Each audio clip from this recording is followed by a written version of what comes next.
Hi everyone! Marami pa rin po ang nagtatanong kung ano ang ginagamit ko pag nagpapadala ng pera from Germany to Philippines. Still, Sendwave po ang ginagamit ko. Buwan-buwan po yan. And noong mga nakaraang buwan po is nag-post po ako ng promo ng Sendwave, yung Win a Flight from Germany to Philippines. Napakarami pong nag-join and ito na ang last chance ninyo kasi last week na lang and i-announce na po ang mananalo kung sino ang winner ng libreng pa-flight from Germany to Philippines back and forth as in bonggang-bonggang.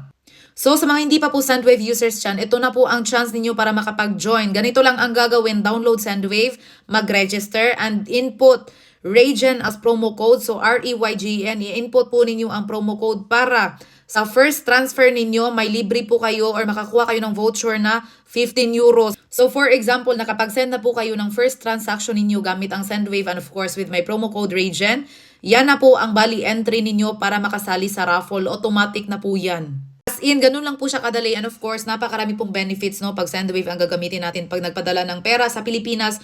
First of all, maganda ang exchange rate. Maganda po ang palitan ng Sendwave.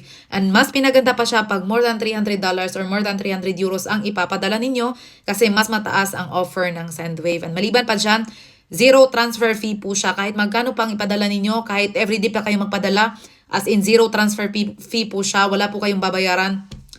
As in, proven and tested. And maliban pa dyan, no, pwede nyo siyang flexible siya. Pwede nyo siyang makuha sa bank, sa any remittance center, sa GCash. And again, sana po gamitin ninyo ang Sendwave kasi sayang po baka kayo ang manalo ng flight ticket from Germany to Philippines. And maliban pa dyan sa first transfer, again, use promo code REYGEN, REYGEN. That's all. Have a great day. Choose!